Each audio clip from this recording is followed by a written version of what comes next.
নমস্কার। আজ 15ই জুলাই। আজকের কয়েকটি গুরুত্বপূর্ণ সংবাদ পড়ছি আমি রাজেশ সাবর। 100 মিলিয়ন পার, এক্স হ্যান্ডেলে জনপ্রিয়তায় শীর্ষে প্রধানমন্ত্রী মোদি। জনপ্রিয়তায় বিশ্বের সকল রাষ্ট্রনেতা ও সেলিব্রিটিদের ছাপিয়ে গেলেন প্রধানমন্ত্রী মোদি। গতকাল সোশ্যাল প্ল্যাটফর্ম এক্স হ্যান্ডেলে মোদির ফলোয়ারের সংখ্যা 100 মিলিয়ন অতিক্রম করে যায়। এক্স, যা আগে টুইটার নামে পরিচিত ছিল, তাতে যোগ দেওয়ায় মাত্র 15 বছরের মধ্যেই জনপ্রিয়তার শিখরে পৌঁছলেন প্রধানমন্ত্রী মোদি।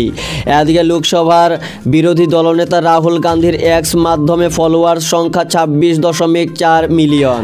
জিরিবামে জঙ্গি হামলায় হত সিআরপিএফ জওয়ান, আহত 3। জিরিবামে সশস্ত্র জঙ্গিদের সঙ্গে গুলির লড়াইয়ে প্রাণ হারালেন এক সিআরপিএফ জওয়ান। আহত হয়েছেন মণিপুর পুলিশের 3 জন কমান্ডো। আহতদের মধ্যে রয়েছেন জিরিবাম থানার একজন সাব ইন্সপেক্টরও। গতকাল সকাল থেকে জিরিবামে নিরাপত্তা বাহিনী এবং সন্দেহভাজন জঙ্গিদের মধ্যে গুলিবর্ষণ শুরু হয়। গত কয়েকদিন ধরে জিরিবামের মংবুং, সেইজাং ইত্যাদি এলাকাগুলিতে গুলিবর্ষণের ঘটনা ঘটেছে। 4 দশক পর খুলল পুরীর রত্নভাণ্ডারের দরজা। অবশেষে 46 বছরের দীর্ঘ অপেক্ষার অবসান হলো গতকাল। ফের খুলল পুরীর জগন্নাথ মন্দিরের রত্নভাণ্ডারের দরজা। শুভ তিথি মেনে এদিন দুপুর 1:28 পুরী মন্দিরের ভিতরে অবস্থিত রত্নভাণ্ডারের দরজা খোলা হয়।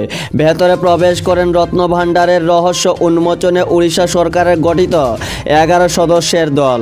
এর মধ্যে রয়েছেন উড়িষ্যা হাইকোর্টের প্রাক্তন বিচারপতি বিশ্বনাথ রথ, জগন্নাথ মন্দিরের প্রশাসনের প্রধান প্রশাসক অরবিন্দ পাধি, এএসআই সুপারিনটেন্ডেন্ট ডিবি গদানায়ক এবং পুরীর রাজা গজপতি মহারাজের পরিবারের এক প্রতিনিধি। কথিত রয়েছে, দশম একাদশ শতকে নির্মিত প্রাচীন ও অত্যন্ত সমৃদ্ধ জগন্নাথ মন্দিরের রত্নভাণ্ডার পাহারা দিচ্ছে সাপ।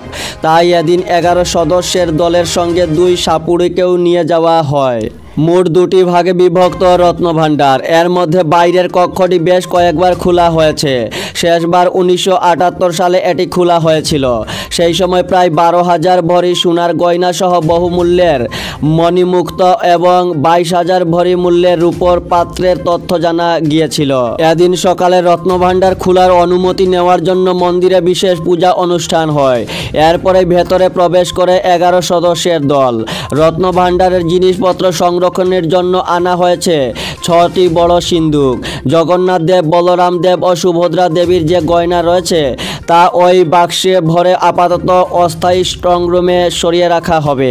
এই স্ট্রংরুমে বাইরের কারো প্রবেশ নিষেধ করা হয়েছে। নিরাপত্তার জন্য মন্দিরের বাইরেও মোতায়েন করা হয়েছে র্যাব। রত্নভাণ্ডারের চারপাশ ঘিরে ফেলা হয়েছে সিসিটিভি ক্যামেরায়। লোকসভায় কংগ্রেসের ডেপুটি লিডার নিযুক্ত গৌরব গগৈ। লোকসভায় কংগ্রেসের ডেপুটি লিডার নিযুক্ত করা হলো যোরহাটের কংগ্রেস সাংসদ গৌরব গগৈকে।